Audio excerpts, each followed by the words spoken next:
It's just fantastic.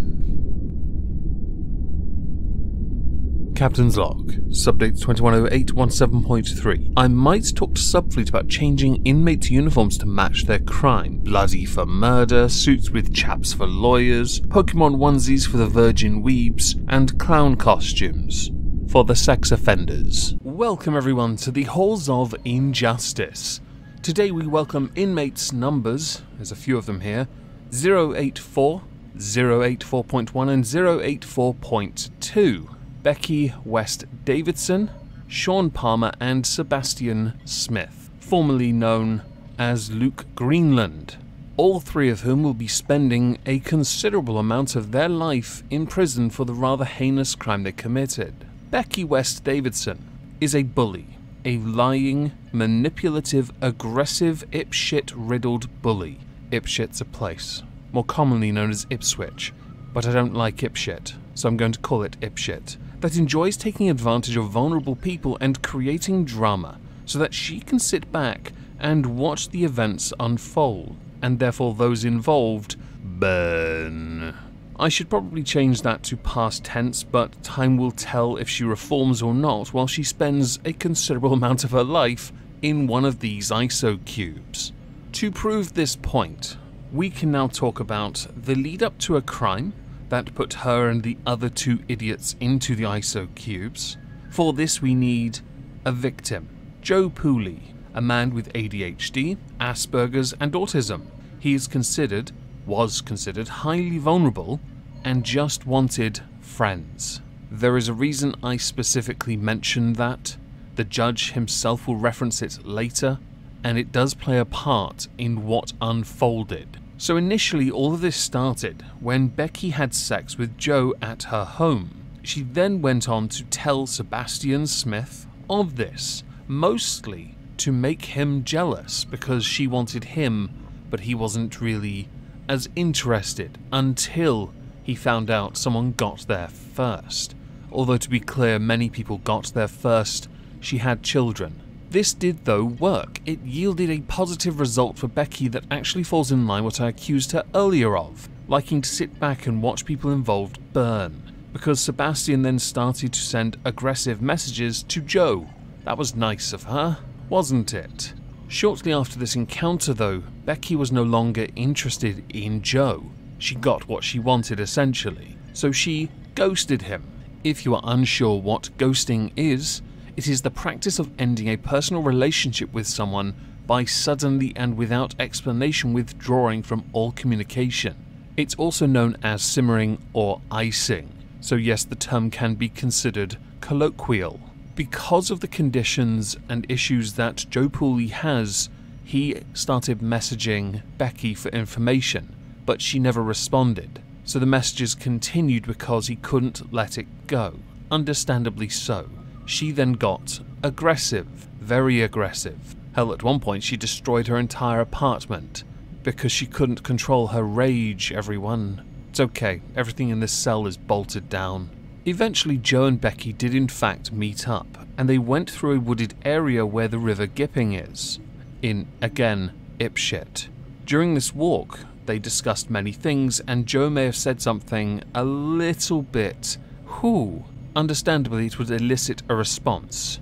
And what did Joe Pooley say? No wonder you ain't with your kids. Something Joe did not know at the time though was that Becki was actually casing the location where they were speaking. The reason why is because, after what he said, she wanted revenge. And for this, we now insert inmates 084.1 and 084.2, Sean Palmer and Sebastian Smith. For those who have a delicate disposition, consider this your trigger warning. On August the 6th, Joe Pooley was lured out of his flat at a bed and breakfast by Sebastian Smith and taken to a flat where he was interrogated and given alcohol, something which he was not used to. He was then, after this interrogation, walked home along the towpath by Sebastian Smith and Sean Palmer, who both then, on their travels, decided to yeet him into a river. Sean Palmer then went down to that river and held Joe Pooley's head under the water, something which was confirmed by his mother, because he had confessed that to her. Eventually, a search began for Joe Pooley after his mother raised awareness of this, and interestingly, Sean Palmer was a part of that search. Becki West Davidson was not, nor was Sebastian Smith. Becki, rather interestingly, when Joe Pooley's body was found and a memorial service was arranged, was actually busy getting consoled by Sam Nichols, Joe Pooley's mother, because she at the time did not know that Becki West Davidson played a part in this, a big part in this, a vindictive, manipulative part, born entirely out of sexual jealousy. It didn't take long for the police, by the way, to then realise who was involved, so Sebastian Smith, Sean Palmer, and Becki West Davidson were arrested. All three denied anything. I do not, for the sake of it, have confirmation if it was the mother of Sean Palmer coming forward, or if it was when the police got Joe Pooley's phone and checked messages on that to ascertain what was going on. I have conflicting reports, but nothing definitive. Let's go with that. Either or, all three were arrested, and all three stood trial, two of whom refused to turn up for sentencing hearings and all of that. But don't worry, Becki West Davidson was there, pleading her innocence, because she's totally innocent, even though throughout the entire trial she was proven 100% guilty. Something confirmed by the judge was that Becki West Davidson used sexual jealousy to cause Sebastian Smith to feel aggressive, angry, and hostile towards Joe Pooley, and that the jealousy and love triangle sounded like a film, except this wasn't a film, this was real life shit. Interesting to add to all of this, Sebastian Smith had allegedly confessed to a friend that he had taken Joe Pooley to a wood a week before he had been murdered and told him to dig his own grave. The trial involving inmates 084, 084.1 and 084.2 went on for 4 months, which is quite a while, I'll give you that. But there's more to this. An inquest now has to happen because of the nature of the vulnerability of Joe Pooley and the absolute failing when it came to providing him with assistance and care. But that is a subject for another day. Instead, we're going to push on with what happened at the trial. Judge Levitt told Becki West Davidson, "Rather cruelly you blanked him, ghosted him, and alienated him, leaving him bereft of any comfort. There is no doubt in my mind that you encouraged the attack on Joe Pooley. The sad thing is that he was only after a loving heart, but you betrayed his heart.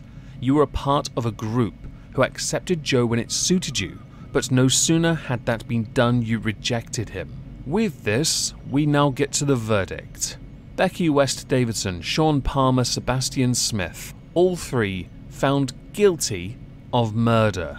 And with this, we get to sentences. These are good sentences, by the way, by comparison to our typical murder sentences. Sebastian Smith, formerly Luke Greenland, who was out on license but had actually been meant to go back to jail before the murder happened because he hadn't reported in. Yeah, that happened. Was ordered to serve a minimum of 21 years. Sean Palmer, a minimum of 18 years. And because there's a sentencing gap here, even though she pulled all the strings, yes, equality everyone, it's a crock of shit and you know it, Becki West Davidson was ordered to serve 17 years behind bars. Just to be clear here, that doesn't mean she serves 17 years. Whereas with the other two it said they serve a minimum of 18 and 21, hers is 17 years, which means if she shows any sign of remorse, she'll be out in half that time, so 8.5 years. And I only say this because no article says minimum of for her, but it does for Palmer and Smith. Sam Nichols, Joe Pooley's mother, has put out a statement on this, supporting the fact that they've all gone down for a long time. And that's good, but I'm also glad she's also pillorying the local government for not looking after her son, an adult who needed care. You can now say, but that's her job. It's very hard for a single mother to do that with a fully grown adult child with special needs that he had. So many questions are going to be asked about that. Now, as we're done, I'd like to know what you all think. Please do let me know in the comments down below. As a final thing, I shall be streaming on Twitch tonight. If I don't see you there, have a fantastic day, and thank you all very much for listening.